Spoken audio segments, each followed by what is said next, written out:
Halo semuanya, selamat datang di channel Fitra Eri. Selamat datang di Evans Motor dan selamat datang kepada Land Cruiser terbaru. Yes, tapi sebelum Anda salah sangka, ini bukan generasi terbaru dari Land Cruiser 300, tapi ini adalah varian terbaru dari Land Cruiser generasi paling terkini. Jadi kalau yang kita tahu, yang di APM ada Land Cruiser yang bentuknya seperti ini kita sebut sebagai Land Cruiser 300. Jadi kode bodinya kode bodi 300, J300. Nah, ini adalah adik kecilnya lah, adik yang sedikit lebih kecil, yaitu Land Cruiser 250, J250. Atau kalau di Indonesia kita lebih kenal ini sebagai Land Cruiser Prado. Tapi tidak semua negara menggunakan kata Prado untuk mobil ini. Bahkan di sejumlah negara menggunakan kata hanya Land Cruiser. Nah, anyway, sudah ada bukan hanya satu tapi dua unit di Evans Motor. Yang satu bermesin bensin, yang satu bermesin diesel. Sekarang kita lihat apa saja yang ditawarkan oleh mobil ini. Apakah lebih baik memilih yang ini ketimbang kakaknya Land Cruiser 300 yang lebih besar? Ini adalah review dari Toyota Land Cruiser Prado.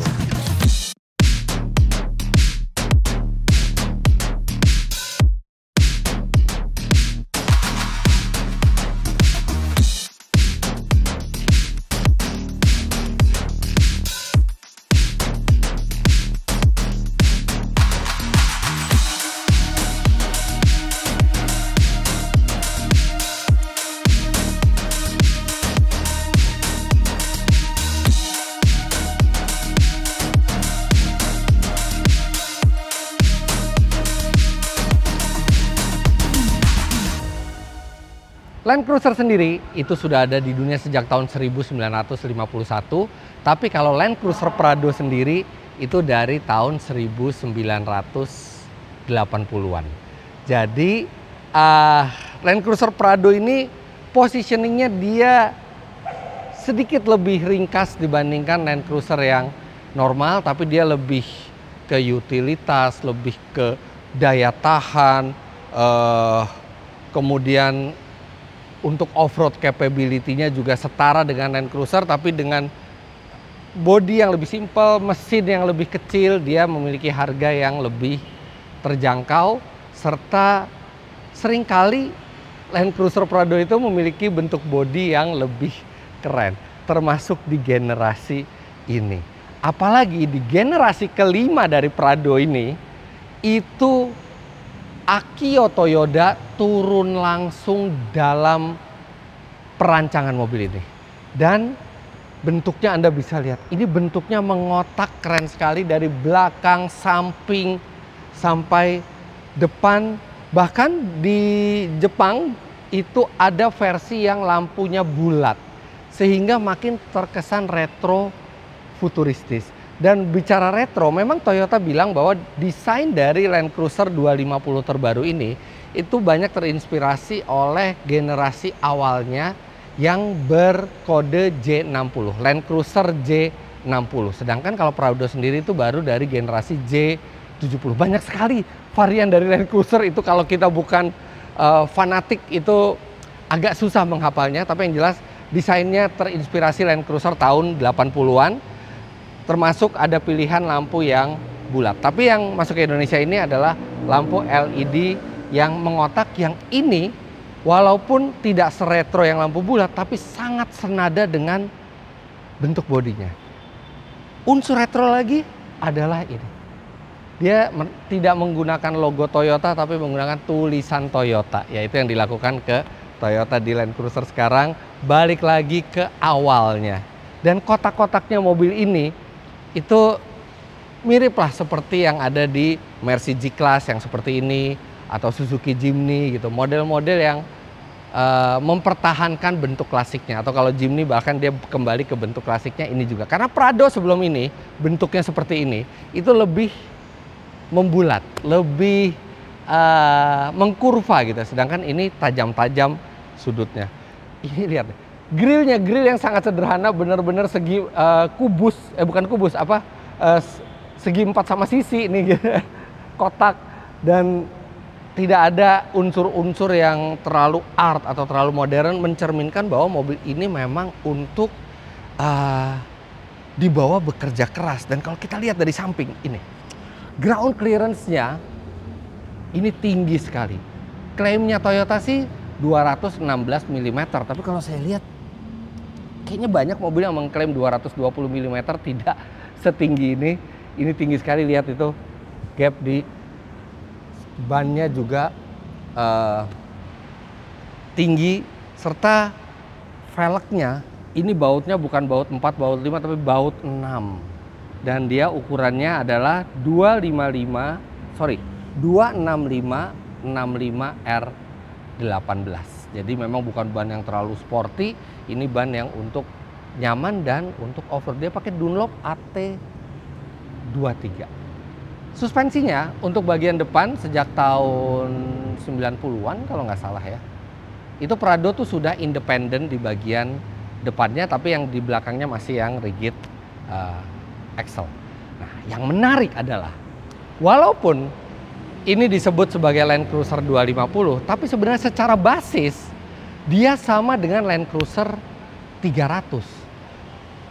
Formatnya sama, ada sasis leather frame dan bodinya itu di atas sasis. Jadi masih rancang bangun, bukan yang modern, tapi rancang bangun yang konvensional yang sudah terbukti tangguh di medan berat sekalipun. Wheelbase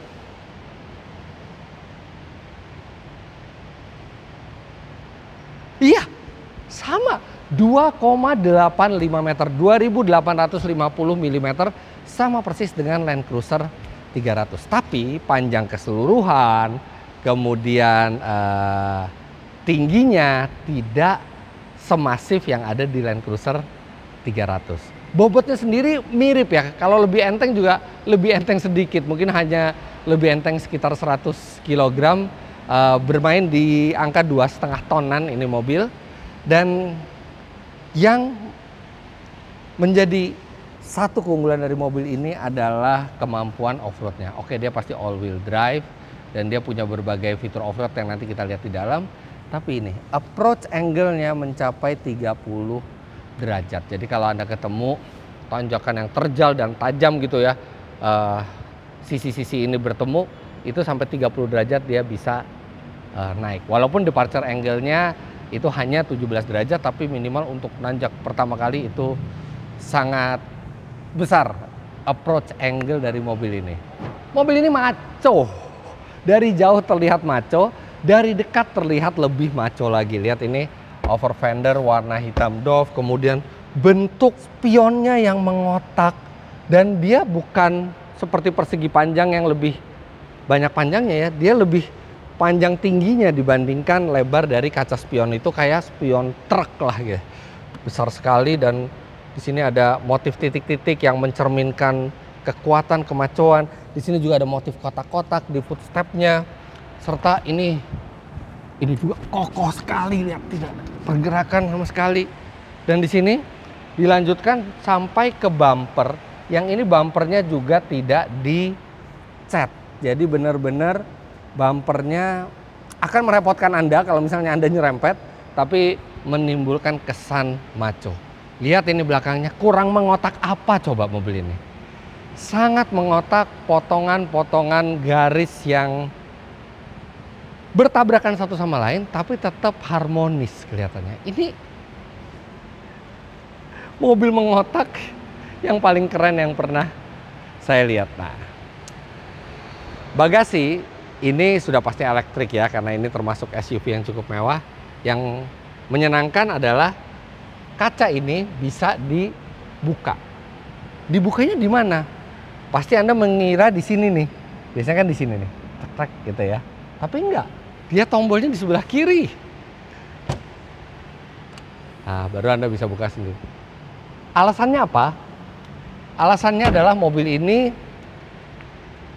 harus reliable, harus tangguh, dan berdasarkan dari pengalaman, ketika switch elektrik di kaca ini rusak misalnya ya, Untuk menggantinya itu jauh lebih sulit karena Anda harus membongkar mekanisme yang ada di kaca dan di baliknya ini. Sedangkan kalau tombolnya di sini akan sangat mudah, kalau ada apa-apa dengan tombolnya di replace-nya itu gampang. Nah, untuk bagasinya sendiri dia elektrik normal seperti ini dan wah, lega sekali space-nya. Dan Prado itu di dunia itu yang versi terbaru ini tersedia dalam format 5 seater, 5 seater atau 7 seater. Untuk yang di Indonesia dua-duanya ini memiliki konfigurasi 7 seater, walaupun sebenarnya lebih tepat kalau disebut 5+2 karena yang di bagian belakang itu apa ya, tidak begitu layak lah untuk orang dewasa, hanya layak untuk anak kecil. Jadi lebih bagus kalau misalnya Anda memang nggak harus bawa 7 penumpang, ini dilipat aja seperti di sini. Dan di bawah sini juga udah nggak banyak lagi space. Di sini ada untuk tools dan untuk menjaga privasi dari barang-barang Anda ada partisi seperti ini. Nah, sekarang kita lihat mesinnya. Tidak ada mesin V6 seperti yang ada di Land Cruiser 300. Apalagi ini bensin, bukan diesel seperti yang ada di Land Cruiser 300 di Indonesia. Mesin bensinnya diambil dari Fortuner. Jadi Land Cruiser 250 ini adalah Land Cruiser 300 dengan mesin Fortuner. Diambil dari mesin 2700 cc-nya Fortuner, bahkan kodenya pun sama, 2TRFE. 2700 cc, 4 silinder.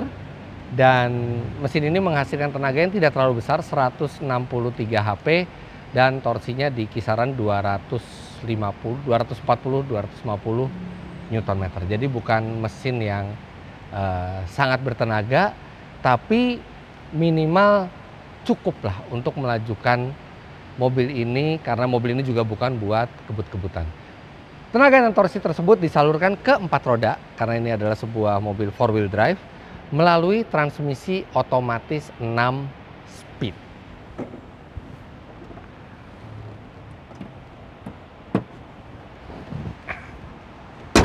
Nah, sekarang kita lihat mesin dieselnya. Mesin dieselnya ini juga diambil dari Fortuner. Anda tahu Fortuner 2,8 yang baru? Nah, ini mesinnya sama. Menggunakan mesin 1 GD FTV dengan kapasitas 2800 cc, 4 silinder turbo dengan tenaga mencapai 204 PS atau sekitar 201 HP, torsinya yang besar 500 Nm, serta tenaga dan torsi tersebut disalurkan ke 4 roda lewat transmisi otomatis 8 speed. Jadi kalau saya disuruh pilih di antara dua ini, walaupun yang bensin pasti lebih halus, tapi ini akan lebih tangguh untuk dibawa off-road. Makanya mobil ini harganya memang sedikit di atasnya yang tipe bensin.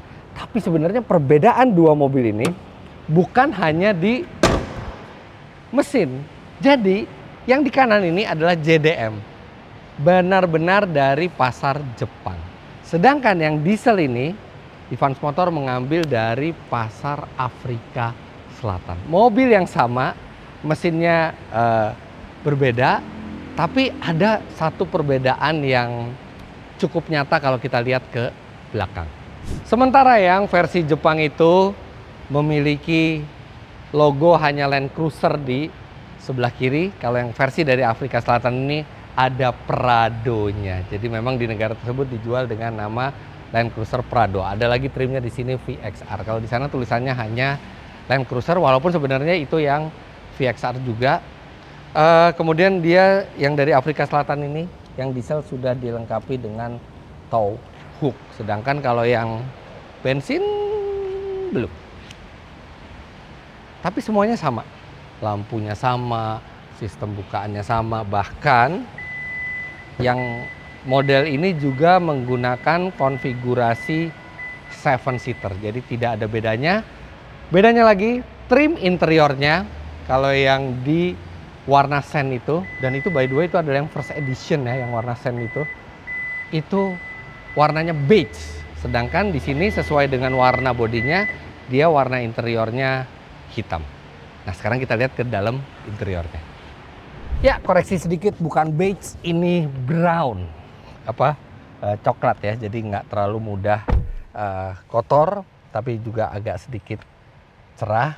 Nah, ini kursinya memang space-nya mungkin hanya berbeda sedikit ya dari Land Cruiser 300. Rasa duduknya juga mirip gitu ya, tidak terasa seperti mobil yang lebih kecil. Ini posisi berkendara saya tingginya 177 cm dan legroom masih lega, begitu juga dengan headroom, serta kursi ini bisa di reclining.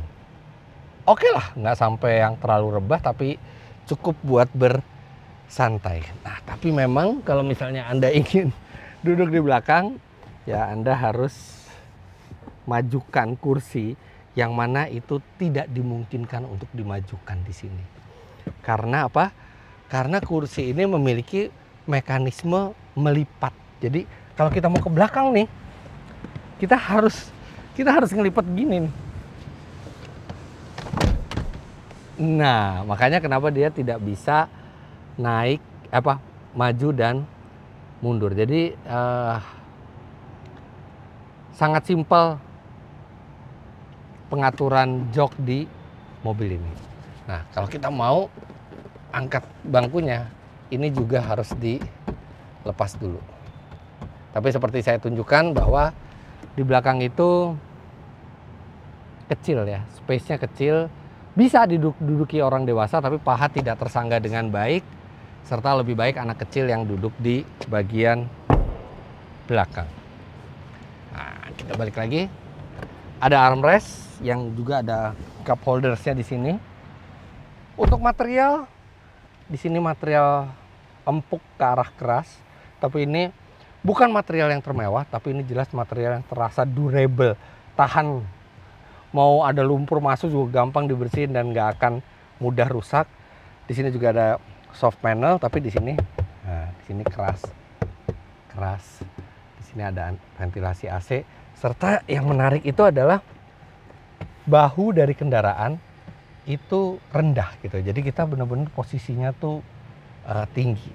Nah, AC ini ada pengontrolnya karena triple zone, dia 2 zone di depan, 1 zone di belakang, serta di belakang ini ada 2 buah USB-C yang modern, serta ada tetap sambungan yang old school 12 volt yang ini sangat berguna untuk beberapa peralatan, itu tetap ada. Nah, karena mobil ini juga bukan EV dan penggerak 4 roda, jadi masih ada gundukan yang cukup tinggi di sini, sehingga kalau Anda duduk di tengah, ya kakinya harus mengganggu penumpang kanan dan kiri. Karena kalau Anda di kiri, nah ini duduk belakang tuh persis seperti ini kira-kira posisinya ya. Jadi bukan posisi yang menyenangkan duduk di tengah, tapi ya mobil ini bukan dibeli untuk kenyamanan dalam perjalanan jauh, tapi minimal kita bisa duduk dengan cukup lega dan bisa aman.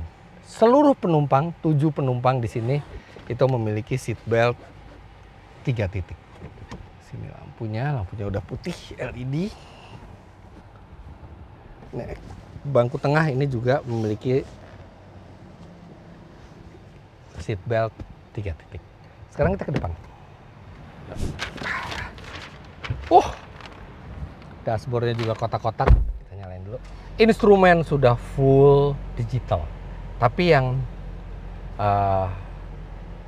yang full digital yang seperti layar itu hanya di 60% dari layar, karena kanan dan kirinya itu digital ini ya, digital seperti kalkulator saja ya. Ini yang di bagian untuk bahan bakar dan untuk suhu pendingin mesin. Nah, bicara bahan bakar, mobil ini kapasitas tangki bensinnya besar, 80 liter. Jadi siap untuk adventure. Walaupun mobil ini berkesan retro dan memang diperuntukkan untuk off-road gitu ya, jadi lebih ke mobil yang fiturnya nggak perlu terlalu banyak sebenarnya, tapi ternyata yang di Evans Motor ini lengkap. Dia ada Toyota Safety Sense, dia ada Adaptive Cruise Control, kemudian dengan Lane Keep Assist juga. Spionnya ini bisa spion biasa kaca atau kamera seperti ini. blind spot monitoring, semua juga sudah lengkap di sistem Toyota Safety Sense-nya. Yang menarik dari kabin ini adalah seluruh tombol-tombol ini besar-besar.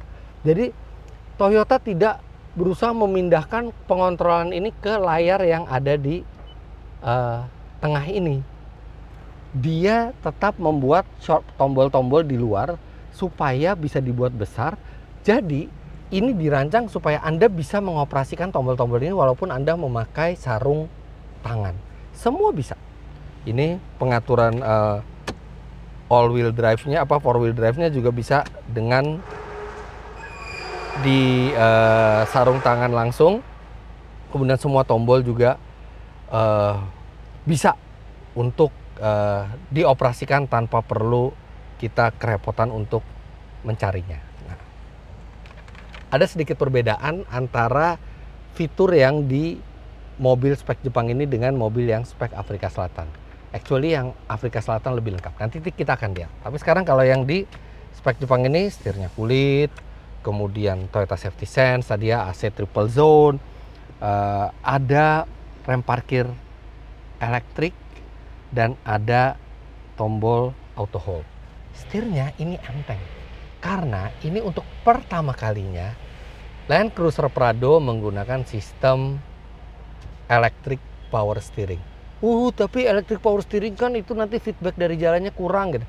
Yes, kalau buat mobil sport memang itu ada sedikit masalah, tapi untuk mobil seperti ini sepertinya electric power steering akan lebih menyenangkan gitu ya, karena dia bisa enteng dan Anda tidak perlu feedback dari jalan yang terlalu presisi di mobil jenis ini. Round view kamera, nih kamera 360 juga sudah ada di mobil ini karena ada satu pintu dibuka aja oleh videographer, jadi kelihatannya nggak 360 tapi sebenarnya udah bisa. Kemudian USB-C slotnya ada 4, dimana yang satu ini bisa untuk sambung konektivitas gadget Anda, yang dua lainnya ini hanya untuk power. Nah, di sini sebenarnya ada tombol yang bisa menunjang lagi kemampuan off-road, tapi yang di versi Jepang ini tidak ada. Ini hanya ada tombol ECT second. Jadi ini ECT second ini adalah membuat gearbox itu tidak start dari gigi 1. Tapi dari gigi 2. Ini mungkin akan membantu kalau misalnya di permukaan yang sangat licin gitu ya. Nah, ini untuk H4-nya ada dua mode, ada H4F dan ada H4L. Jadi H4F itu H4 full time atau H4 free, bisa juga dibilang seperti itu, atau H4 fast mungkin ya. Jadi ketika di H4F ini seluruh roda bekerja karena ini full time four wheel drive, tapi diferensial tidak mengunci dan itu bisa digunakan di segala kondisi termasuk di trek yang gripnya itu bagus. Nah, begitu Anda masuk ke trek yang gripnya licin tapi Anda tidak butuh L4 gitu ya, Anda bisa pakai H4L. Jadi H4 tapi diferensial tengahnya mengunci. Jadi itu memberikan traksi yang lebih baik untuk mengeluarkan mobil dari situasi jalan yang licin. Ini kalau kita normal kita H4F saja. Antara H4F dan H4L itu tidak ada pengunci, tapi untuk ke L4L jadi low 4 dan dikunci diferensialnya itu harus ditekan, kemudian dikebelakangkan seperti ini dan mobil harus dalam kondisi netral atau parkir. Posisi menyetir sendiri ini bisa dibilang cukup ergonomis untuk sebuah SUV, apalagi setirnya juga bisa diatur tilt dan teleskopik, dan teleskopiknya juga cukup jauh jangkauannya ya. Tapi nyenengin aja ngelihat kabin mobil ini, kotak-kotaknya itu loh. Ini tuh mungkin seperti pesaingnya Land Rover Defender kali ya, dimana kita mendapatkan aura kotak-kotak yang mirip dengan mobil ini, membuat dari dalam mobil saja sudah kita bisa merasa bahwa ini adalah mobil yang tangguh, yang rugged gitu. Dan ya di sini juga tinggi ya. Walaupun secara material Ya ini material empuk-empuk tapi nggak bisa dibilang mewah ya. Bahkan kulitnya juga ini ya kulit yang lebih ke arah durable ketimbang kemewahan. Pendingin dan pemanas kursi ini sudah standar. Bahkan ada pemanas setir. Nggak tahu buat apa di Indonesia tapi ada. Oke, instrumennya normal lah, standar Toyota, simple untuk digunakan, tidak ada yang terlalu istimewa di sini. Displaynya tidak ada yang menarik, tapi ada satu. Ini ada information. Nah, di sini banyak indikator-indikator yang tidak biasa. Ada traction monitor, jadi untuk memonitor traksi ban. Kemudian ada pitch and roll, jadi inclinometer ya untuk melihat kemiringan mobil baik naik turunnya maupun miring kanan kirinya. Kemudian ada voltase aki, ada suhu transmisi, kemudian ada trip, ya jadi itu ada sejumlah view untuk off-roadnya. Kalau di layar entertainmentnya yang ini sama seperti Toyota lain, ini terjadi juga di Toyota Alphard, Verifier, bahkan sampai Toyota Century SUV. Toyota tidak memanfaatkan kehebatan dari layarnya, ini banyak yang kosong, lihat, padahal mungkin bisa dikasih gambar atau animasi biar lebih keren. Nah, dia ada drive recorder, jadi ada recordernya yang itu saya nggak tahu ya kameranya di mana, tapi dia bisa merecord video. ETC, oh ini untuk e-toll card-nya di Jepang lah, nggak kepake di sini. Trip information dah, nggak ada display yang menarik di sini. Standar sekali, walaupun dia sudah bisa Apple CarPlay dan Android Auto. Nah, sekarang kita lihat interior yang warna abu-abu itu. Nah, ini mesinnya diesel, tapi ya dieselnya halus. Dari luar kedengaran kasar, tapi getarannya halus sampai ke dalam. Wow, ini berbeda instrumennya. Ini instrumennya full digital dari kanan sampai kiri, bukan cuman 60% di tengah. Jadi ini spek interiornya lebih tinggi. Kemudian nah, Anda bisa lihat di sini. H4-nya hanya H4 biasa, tidak ada H4F, tidak ada H4L. Itu karena mekanisme pengunci diferensialnya di versi yang diesel ini sudah dipisah ke tombol sebelahnya. Jadi dia bisa mengunci bukan hanya diferensial tengah, bahkan diferensial belakang pun itu bisa dikunci. Dan ada satu yang lebih istimewa lagi di versi yang dari Afrika Selatan yang diesel ini, dia ada mekanisme untuk melepaskan stabilizer. Jadi di sini ada tombol stabibar.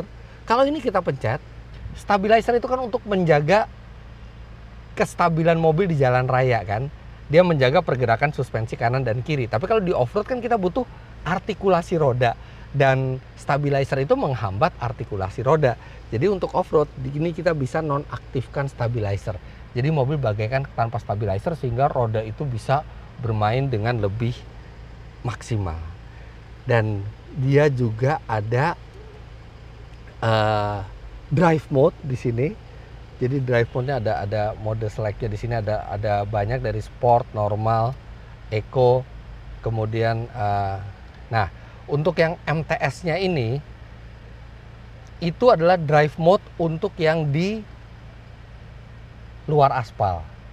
Jadi ada deep snow, ada mud, ada sand, ada dirt, ada auto. Dan dia ada hill descent control-nya juga. Di sini ada tulisnya DAC crawl. Jadi selain untuk hill descent control, ini juga untuk crawling di kecepatan rendah, terutama di turunan yang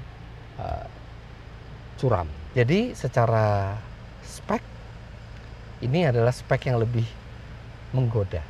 Walaupun warnanya itu lebih unik, warna sand. Ini warna baru, warna yang benar-benar menggambarkan padang pasir gitu ya. Dan dia bermesin bensin yang pasti lebih halus untuk dipakai, tapi ini memiliki tenaga yang lebih besar dan fitur off-road yang lebih lengkap.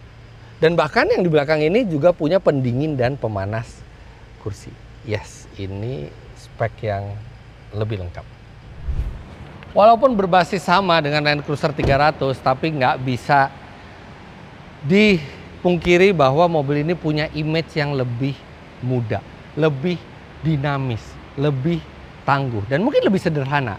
LC300 itu punya image mewah. Mungkin image mewahnya tidak sebagus LC300, tapi buat orang yang berjiwa muda, ini adalah Land Cruiser yang lebih tepat untuk dimiliki. Bahkan ini sebenarnya ada juga versi Lexusnya, kalau nggak salah Lexus GX ya. Tapi originalnya adalah ya Land Cruiser Prado ini. Sayang aja belum saya dengar ada yang versi 2 pintunya ya, karena biasanya Prado itu ada versi 2 pintunya, tapi yang ini kayaknya hanya versi yang station wagon. Mereka menyebutnya station wagon seperti ini. Nah, untuk keterangan lebih lanjut tentang mobil ini atau Anda ingin melihat langsung, Anda bisa langsung ke Evans Motor. Ini pada saat saya syuting ini di Pondok Indah, arteri Pondok Indah, Jalan Sultan Iskandar Muda, atau Anda bisa DM langsung Evans Motor di sini. Terima kasih banyak Anda sudah menyaksikan. Jangan lupa Anda klik like bila menyukai video ini, komentar di bawah, dan subscribe ke channel Fitra Eri jika Anda belum. Follow Instagram saya @fitra.eri. Terima kasih banyak Anda sudah menyaksikan. Sampai jumpa di video selanjutnya. Bye-bye.